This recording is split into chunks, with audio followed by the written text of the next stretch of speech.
Assalamualaikum warahmatullahi wabarakatuh. Jumpa lagi dengan saya Fadlianto.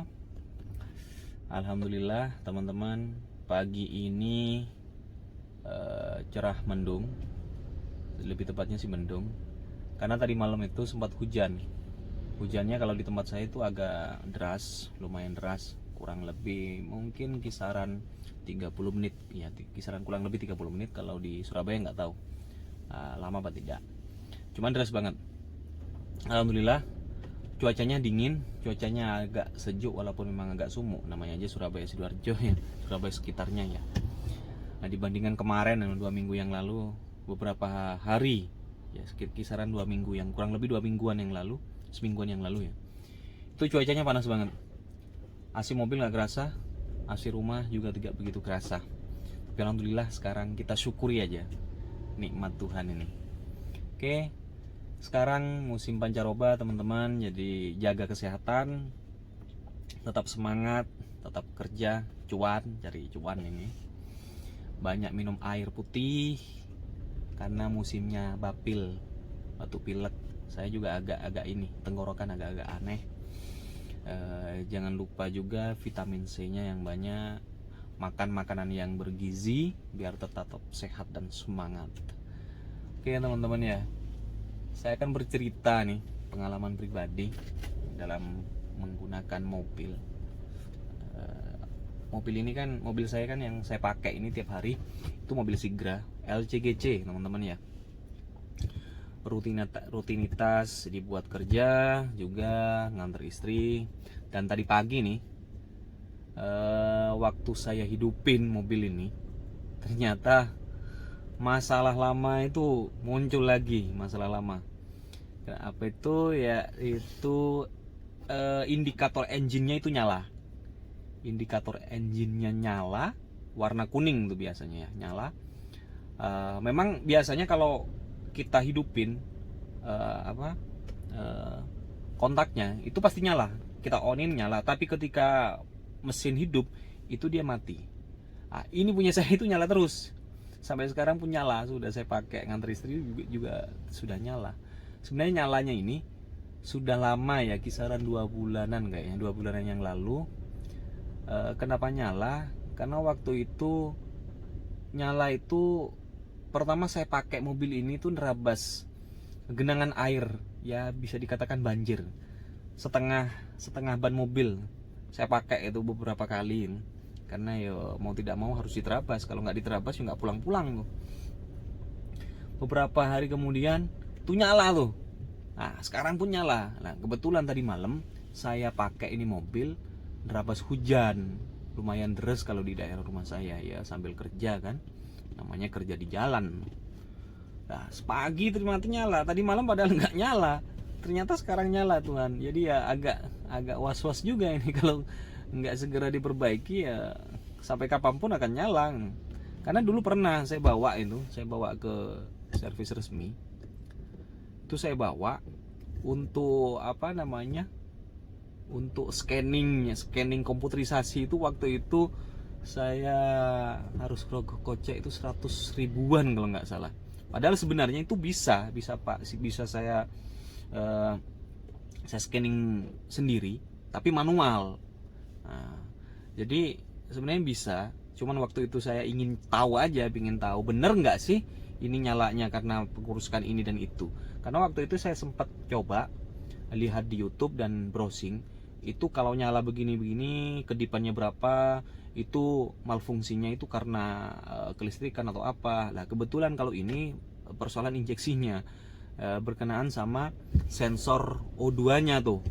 Sensor O2 nya yang biasanya untuk ngatur untuk scanning atau ini pembuangan biar bagus, konsumsi bahan bakar juga biar bagus. Nah itu yang rusak dan itu perlu diganti. Kalau nggak diganti tetap akan seperti ini. Bisa direset ulang, bisa hilang mati ini sensornya indikatornya. Tapi ketika hujan kena banjir itu nyala lagi.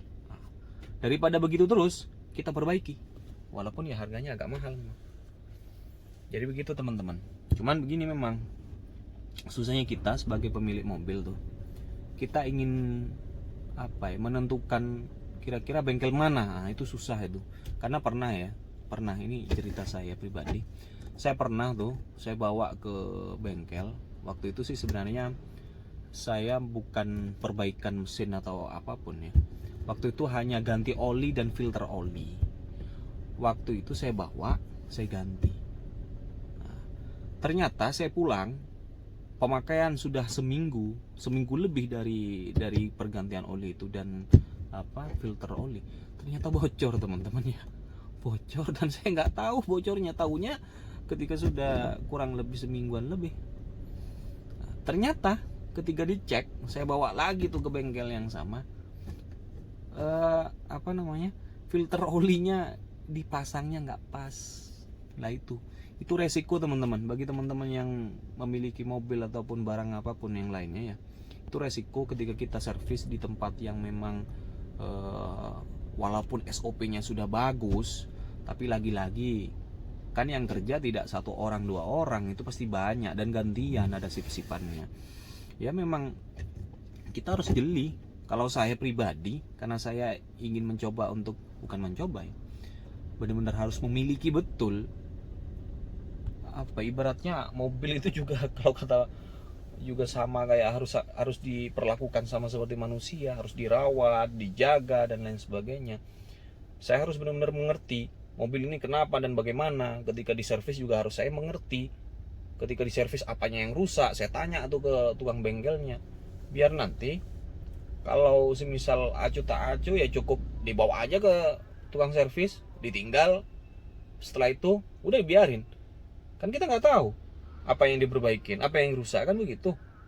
Memang ada sih di manual book, jelas sudah di situ. Kalau kilometer segini, apa yang rusak, apa yang perlu diganti, dan ini dan lain sebagainya.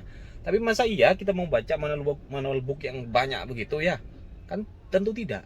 Makanya untuk mensiasati hal itu, kalau saya ketika saya bawa ke tempat servis dimanapun itu, saya pasti cek tuh pas perbaikannya atau pergantiannya, saya cek, saya tanya juga ke montirnya, ini masalahnya apa mas, ini kenapa begini, terus sebabnya apa, terus dampaknya bagaimana dan lain sebagainya. Saya tanya tuh sampai detail, karena itu juga ilmu bagi saya untuk merawat, sehingga pada akhirnya alhamdulillah kalau untuk kerusakan kecil, alhamdulillah saya bisa untuk memperbaiki. Contoh semisal kayak kalau hanya untuk kayak central lock, terus kaki-kaki kayak masang shock breaker dan lain sebagainya, shock breaker dan per spiralnya, itu paling tidak bisa lah ganti oli juga bisa gitu loh. Karena ya lagi-lagi kita harus menghemat soalnya ya. Jadi itu ya tidak hanya mobil sih sebenarnya, smartphone juga begitu. Kalau aku ya punya prinsip memang, termasuk juga elektronik di rumah, saya benar-benar harus jaga dan harus ngerti kenapa begini, kalau rusak ya kenapa begitu. Kalau memang saya masih bisa ya kita perbaiki sendiri. Kalau sudah memang udah ampun tidak bisa, ya udah kita bawa ke bengkel resminya yang memang kita percaya dan bengkel langganan gitu loh, biar nggak kenapa-napa. Kadang kalau servis asal-asalan kan kita masukin tuh, keluar lagi nggak nyampe sebulan udah rusak lagi tuh. Makanya benar-benar harus ngerti ya, harus detail, tanya dan lain sebagainya. Jadi cerita saya terkait dengan penggunaan mobil ini ya begitu. Kerusakannya di situ. Alhamdulillah selama ini saya pakai mobil ini Sigra LCGC ya. Alhamdulillah bandel banget, menemani saya kerja, antar istri ya kemana-mana pakai mobil ini. Ya cuman memang itu kerusakan kecilnya ya itu. Ya sebenarnya nggak kecil juga, itu lumayan fatal karena katanya sih kalau nggak segera diganti itu bisa berdampak ke ekonya. Nah, eko ini kan fungsinya untuk konsumsi bahan bakar biar irit ya, biar mode kendaraannya itu irit banget. Jadi mobil ini sudah irit, tambah irit kan enak gitu loh, nggak perlu ngerogoh kocek lumayan. Apalagi bensin sekarang lagi naik-naiknya nih ya kan. Jadi itu ya teman-teman ya, mari kita jaga barang kita masing-masing, kita sayangi. Jangan hanya sekedar pakai doang, nggak pernah diperhatikan. Jangan hanya mikir body doang yang bagus, bodinya dipoles sana sini sampai kinclong, tapi mesin dan lain sebagainya nggak pernah diperhatikan. Yang paling penting itu mesinnya, performa mobilnya, itu yang paling penting, harus benar-benar diperhatikan. Kalau memang kita bisa untuk mendiagnosis sendiri, kita coba. Nah, begitu, hitung-hitung juga bisa ngurangin biaya. Ya saya kayak tadi, hanya untuk ini loh contohnya nih. Untuk mendiagnosis kenapa begini, kalau dikomputerisasi di servis resminya tuh, itu kurang lebih 150-an kalau nggak salah. Padahal kalau semisal kita scanning manual, nah itu di sini nih, di bawahnya sini nih, ada soket warna putih itu. Itu bisa manual. Sebabnya apa? Tinggal lihat kedipannya berapa banyak, itu menandakan malfungsinya apa. Alhamdulillah waktu itu saya lihat di YouTube dan di browsing, kalau 2 atau 3 atau berapa itu karena ininya. Dan saya sebenarnya udah tahu, cuman memang agak nggak begitu saya nggak begitu memperhatikan untuk benar-benar segera diperbaiki, karena saya berpandangan ini nggak begitu fatal lah. Ternyata ketika saya diskusikan sama teman-teman montir, ini fatal juga imbasnya. Kayaknya mau saya perbaiki gitu loh, saya ganti spare partnya. Cuman tadi saya sempat telepon dan saya samperin ke servis resminya, ternyata nggak ada. Jadi saya harus cari tempat lain lagi. Kalau semisal beli ya murah, memang beli di mana, di Shopee kayak di Tokopedia itu kisarannya 200 ribuan, ada yang 100-an kayaknya, 200 ribu lah paling tidak. Kalau di servis resminya itu sampai 400 ribuan, jadi sama ongkos pasangnya itu 500-an. Kalau mau pasang sendiri saya tidak bisa karena alatnya tidak ada, jadi harus dibawa ke servis resmi teman-teman ya. Oke, begitu saja cerita saya pagi ini, hari Jumat berkah. Semoga kita tetap sehat, tetap beraktivitas seperti sedia kala, jaga kesehatan, minum air putih yang banyak, vitamin, makan yang bergizi, biar kita tetap sehat dan semangat. Oke, terima kasih teman-teman. Jangan lupa tonton terus channel saya yang berikutnya. Insya Allah saya nanti mau coba ini kan, sekarang lagi rame-ramenya tuh soal bahan bakar, katanya setelah naik konsumsi bahan bakarnya agak boros, katanya sih gitu. Rencananya saya pingin coba bener nggak kira-kira. Jadi insya Allah nanti saya coba ini, bikin videonya ya teman-teman ya. Terus dukung channel saya, subscribe, like and share, dan jangan lupa komennya kalau setuju, kok setuju, kalau ada yang kurang nyaman ataupun kurang tepat mohon dikoreksi. Saran dan kritiknya sangat saya butuhkan untuk mengembangkan terus channel saya, video saya, biar bisa menyajikan informasi yang sangat dibutuhkan oleh teman-teman, entah itu dalam bentuk informasi otomotif, smartphone, unboxingan gitu kan, reviewan, dan juga untuk kegiatan jalan-jalan juga. Oke teman-teman ya, terima kasih. Assalamualaikum warahmatullahi wabarakatuh.